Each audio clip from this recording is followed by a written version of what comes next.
Produksi rumput laut Kottoni ditingkatkan baik dari segi jumlah maupun dari segi kualitas untuk memenuhi permintaan pasar dalam negeri maupun kebutuhan ekspor. Tahun 2021, produksinya ditargetkan 19,5 juta ton khusus produksi nasional.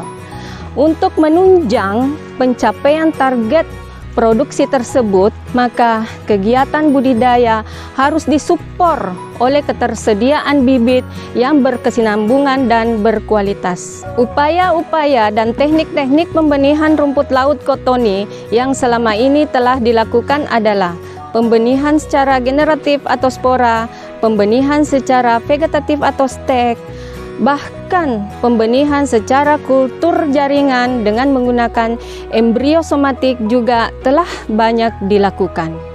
Pembenihan secara vegetatif atau stek jika dilakukan secara berkesinambungan dan sesuai dengan kaidah-kaidah perbenihan dan budidaya akan menghasilkan produksi yang berkualitas dan memenuhi kebutuhan bibit. Kesempatan ini saya bagaimana menjelaskan bagaimana membuat bentangan rumput laut. Ya, membuat bentangan rumput laut itu kita harus membuat sesuai dengan metode budidaya yang harus kita buat. Tadi budidaya rumput laut itu ada 3 metode: lepas dasar, rakit, dan long line. Di hadapan adik-adik ini ada tali bentangan ini yang prinsip budidayanya adalah metode long line. Ya. Metode long line itu dilakukan kenapa? Karena kita harus melihat dari keadaan lokasi. Jadi metode itu harus disesuaikan dengan lokasi budidaya. Nanti saya jelaskan masalah lokasinya juga. Untuk hari ini, untuk saat ini saya jelaskan bagaimana kita membuat tali bentangan. Ya, tali bentangan. Nah, tali bentangan ini yang perlu kita ketahui bahwa tali bentangan ini menggunakan tali nomor 4. Ya, menggunakan tali nomor 4. Kemudian tali pengikat di rumput laut itu menggunakan tali nomor 1, ya, tali nomor 1. Nah, bagaimana cara membuatnya? Ya, cara membuat tali bentangan rumput laut itu, karena ini prinsip dasarnya long line. Jadi kalau long line itu, kalau bentangan long line itu, tali rumput laut itu biasanya antara 20 sampai 25 meter per bentangan. Nah, sementara satu gulung atau satu roll tali itu biasanya dia panjangnya sampai 200 meter. Jadi biasanya satu gulung atau satu roll tali nomor 4 itu ya biasanya itu jadi 8 atau 10, tergantung. Kalau kita mau buat misalnya panjangnya 25, berarti jadinya bentangan hanya 8 meter, 8 bentang. Tapi kalau kita mau buat sekitar misalnya 20 meter, itu kita jadinya 10. Ya, seperti itu. Nah, kemudian jarak setelah terpotong misalnya sampai sesuai yang kita inginkan, apakah panjang 20 atau 25, itu kemudian kita ujungnya itu dibakar ya, supaya ini ujungnya dibakar supaya tidak berserabut. Kemudian dari ujung bentangan ini kita sisakan sekitar kurang lebih setengah meter ya.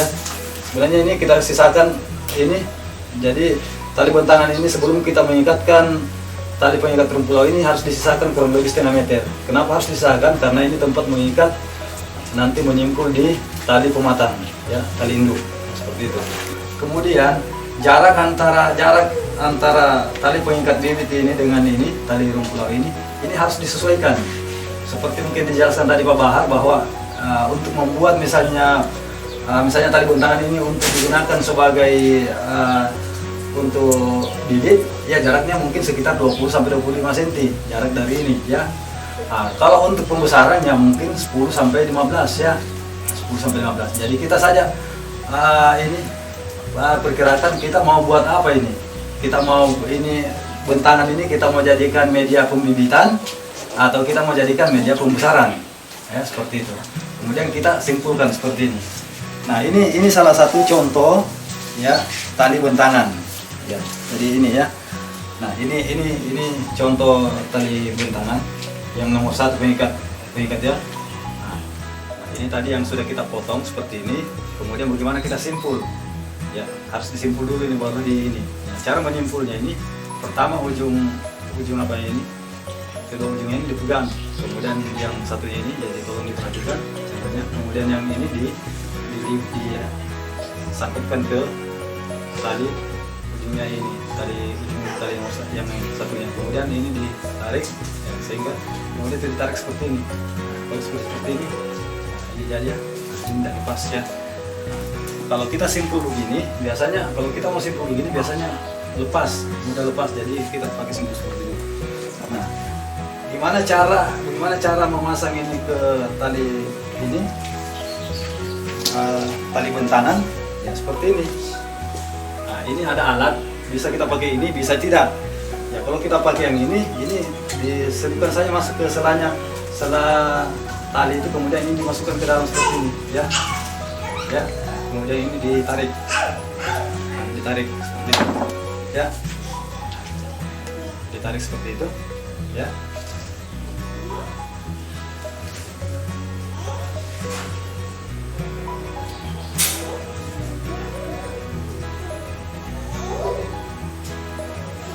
Kemudian sudah masuk di tali itu, ini kita sama panjangkan ya, kita sama panjangkan seperti ini. Kita sama panjangkan, setelah panjang sama ini, nah, tali yang ini kita simpulkan lagi masuk ke dalam sini. Yang satu kita simpulkan seperti ini. Jadi ini hanya contoh ya, contoh hasilnya. Nah, seperti ini yang sudah ya.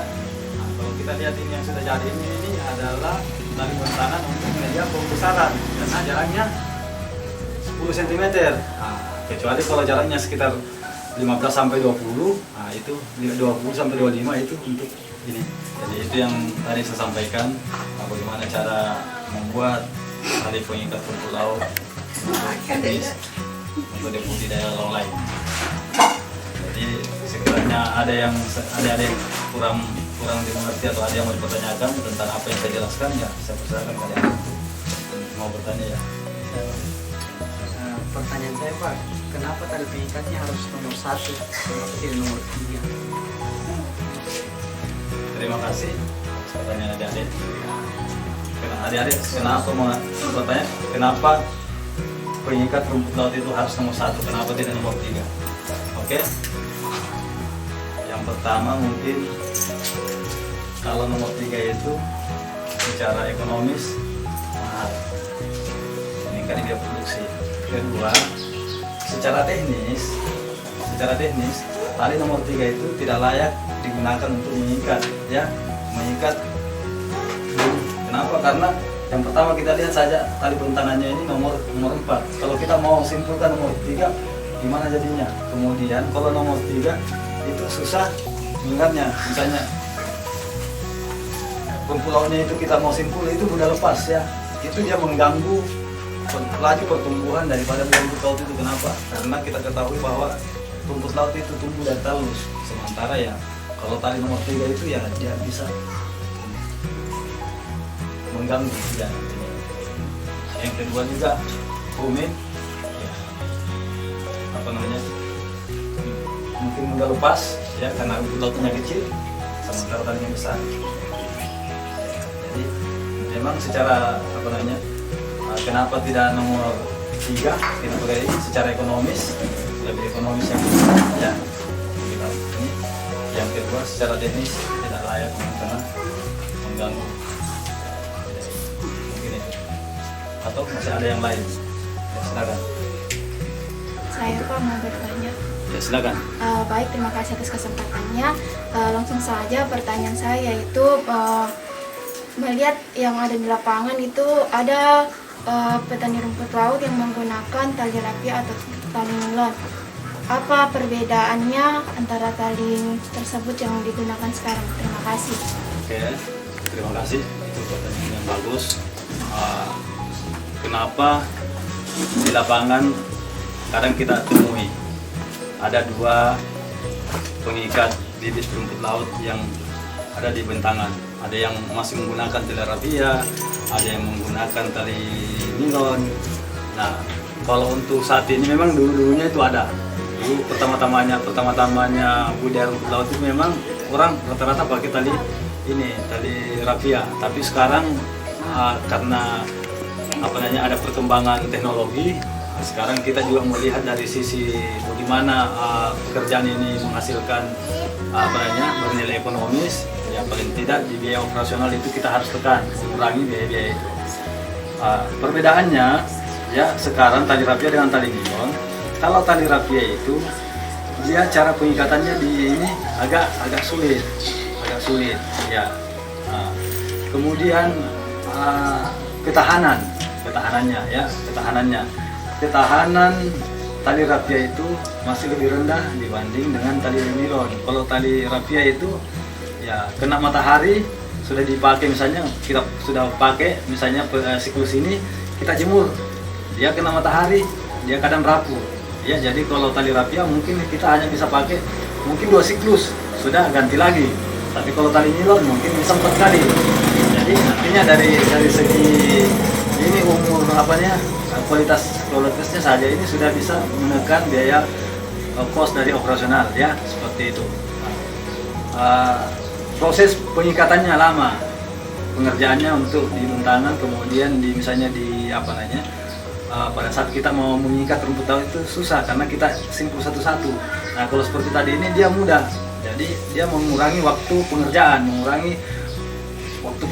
Jadi misalnya seperti kalau kita mau misalnya mengikat rumput laut, pakai misalnya tali rapia, ya mungkin kita bisa gunakan satu bentangnya itu mungkin sekitar 1,5 jam atau 2 jam satu bentang ya 25 meter. Tapi kalau tali nilon ya mungkin bisa kita gunakan ini satu jam saja. Kenapa? Karena cara pemesanannya simple ya, simple seperti itu. Jadi mungkin itu yang saya bisa jawab ke adik-adik, bahwa itulah yang seperti itu yang harus kita ini. Jadi melakukan suatu kegiatan itu harus kita terukur semua ya, harus terukur kita ini mana yang lebih produktif, mana yang lebih mudah ya, harus kita efisienkan semua sehingga di dalam melakukan suatu pekerjaan itu ya, jadi tidak ada kerepotan. Mungkin itu yang saya bisa sampaikan. Terima kasih. Pemilihan bibit adalah salah satu faktor penentu keberhasilan budidaya. Nah, di sini saya memegang bibit. Ciri-ciri yang bagus untuk bibit adalah yang pertama, usianya muda, kemudian memiliki banyak percabangan talus, kemudian warnanya segar, cerah, dan tidak memiliki epifit atau penyakit. Bibit yang kami gunakan pada hari ini adalah bibit dari hasil budidaya dari Desa Bodie, Kecamatan Mandale, Kabupaten Pangkajene, Kepulauan.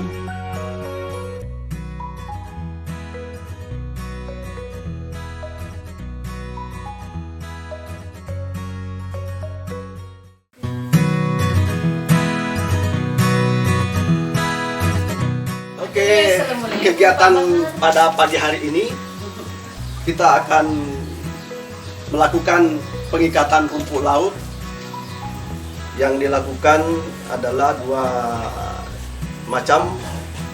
Pertama adalah pembenihan atau membuat kebun bibit.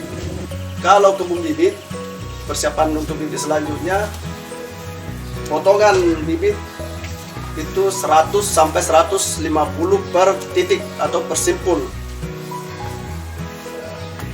Kemudian jarak tanam itu antara 20 sampai 25 cm. Kenapa begitu? Karena pemeliharaan bibit, masa waktu pemeliharaan bibit itu relatif singkat dan biasanya 20 sampai 25 hari agar supaya pertumbuhan lebih cepat. Jadi yang sementara ini yang diikat oleh para mahasiswa, hasilnya yang saya katakan tadi seperti inilah.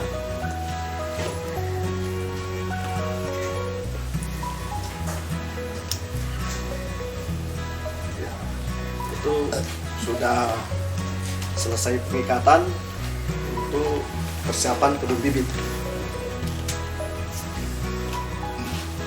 Nah, inilah yang saya katakan tadi yang kedua, itu teknik pengikatan untuk pembesaran, tentunya ya diperuntukkan untuk sampai produksi. Potongan bibitnya itu lebih kecil, yaitu 5 50 sampai 100 gram per titik per satu ikat.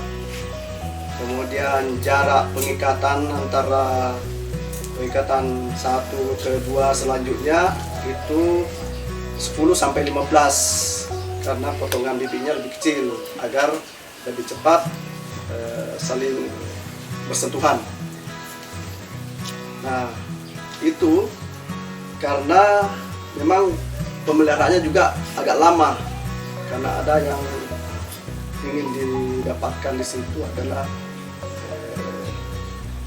tingkat keragenan yang sangat dibutuhkan oleh pabrik, sehingga lama pemeliharaan itu sebaiknya 45 hari atau 1,5 bulan dianggap sudah matang, sudah baik, kemudian dipanen. Cara mengikat bibit rumput laut, diambil tali, kemudian dilipat tali batangan, kemudian tali pengikat dibuka ruangan untuk dimasukkan bibit seperti ini. Tarik talinya, langsung jadi.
Baik, ini adalah bibit rumput laut yang sudah diikat dan siap dibawa ke lokasi budidaya.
Lokasi budidaya rumput laut merupakan hal terpenting atau faktor utama.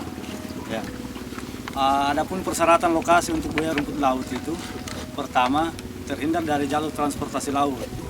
Yang kedua, seyogyanya lokasi rumput laut itu terpenuhi atau habitatnya seperti itu, di mana arus air itu sekira 0,47 sampai 0,67 itu per detik.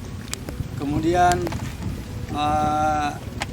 memenuhi sumber nutrisi untuk suplai pertumbuhan rumput laut, bebas dari pencemaran limbah rumah tangga dan industri. Kedalaman paling rendah, surut terendah itu 1 meter. Ya, salinitas itu paling tidak 27 sampai 32 ppt. Suhunya ya 27 sampai 32 derajat Celcius. Kecerahan itu paling tidak 4 sampai 6 meter kecerahannya. Nah, itu salah satu syarat lokasi untuk budidaya rumput laut. Setelah penentuan lokasi sudah terpenuhi sesuai dengan habitat rumput laut itu, kita akan membuat suatu sarana budidaya. Karena kita metodenya adalah long line, maka kita akan membuat sarana budidaya metode long line.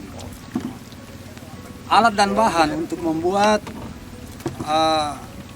sarana budidaya atau petakan untuk media long line itu ada tali induk, itu ukuran 10, kemudian tali jangkar itu ukuran tali 6, kemudian ada jergen yang 5 liter atau 10 liter untuk pelampung sudut tali induk, kemudian ada bambu sebagai jangkar, ya, jangkar daripada lokasi. Nah, sebelum kita buat rangkaiannya, pertama-tama kita harus melihat arus, ya, arusnya seperti apa. Jadi kalau arusnya misalnya dari barat, ya, bagaimana kita membuat bentang sarana ini, kita harus arah berlawanan dengan ini, sehingga nanti tali bentangan itu searah jalur arah arus, ya, seperti itu. Jadi kalau misalnya ini arus air itu dari barat, berarti kita harus memulai bentangan itu, memasang itu dari arah selatan atau misalnya dari utara. Kemudian kita membentang. Ukuran lokasi itu harus disesuaikan dengan panjang tali bentangan. Kalau panjang tali bentangan 25 meter, otomatis ya ini lokasi harus kita buat sepanjang 25 meter. Seperti itu. Jarak antara penanaman pengikatan tali bentangan antara bentangan yang satu dengan bentangan yang kedua itu paling tidak setengah meter atau 60 cm. Nah, seperti itu. Terima kasih.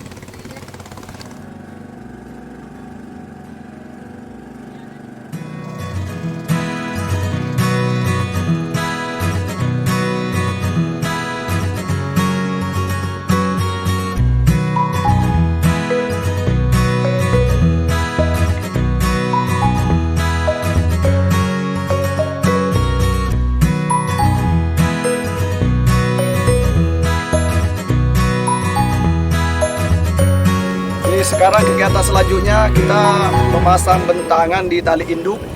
Caranya ujung tali bentangan diikat di tali induk seperti sekarang ini. Kemudian setelah itu diikat erat-erat supaya tidak lepas. Diikat kuat maksud saya supaya tidak lepas. Itu baru ditarik bentangan, diturunkan bentangan. Diturunkan bentangan secara pelan-pelan agar bibit yang sudah diikat tadi tidak mudah lepas atau tidak jatuh.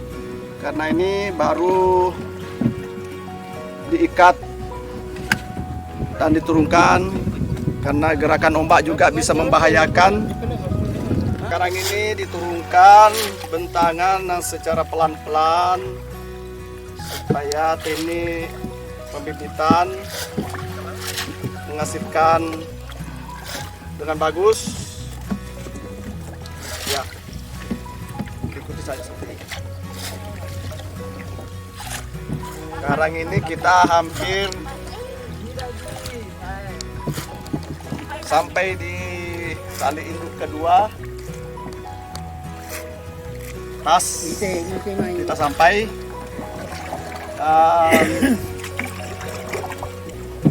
kita ikat di tali induk. Ini kegiatan mungkin yang terakhir adalah panen dari bibit yang sudah dipelihara selama 45 hari. Kita panen untuk dibawa ke daratan. Jadi kegiatannya seperti ini.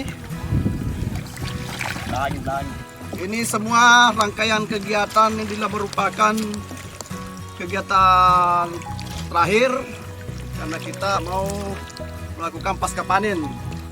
Jadi pemanenan hasil yang sudah dipelihara selama 45 hari.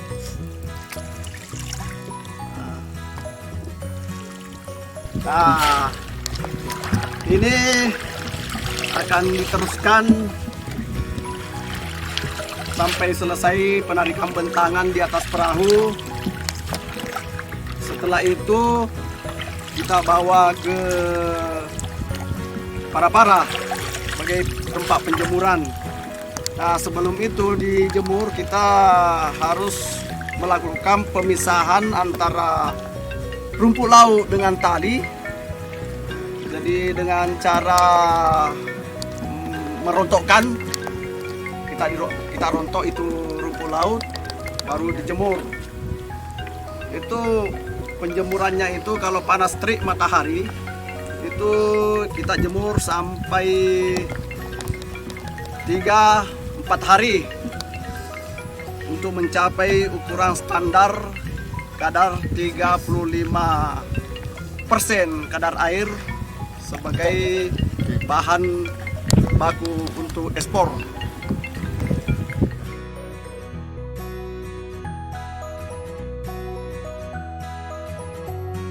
Ya, inilah hasil panen yang dilaksanakan tadi. Sekarang sudah dirontokkan. Nah, apa yang saya sampaikan bahwa harus dirontokkan dari tali dengan rumput laut. Inilah alat perontok rumput laut. Nah, untuk mengetahui bahwa dari semua bibit yang dipanen itu ada yang mempunyai laju pertumbuhan yang sangat cepat, sehingga yang paling baik untuk diambil sebagai bibit selanjutnya itulah yang harus kita pilih, karena tidak semua laju pertumbuhan bagus di antara satu bentangan.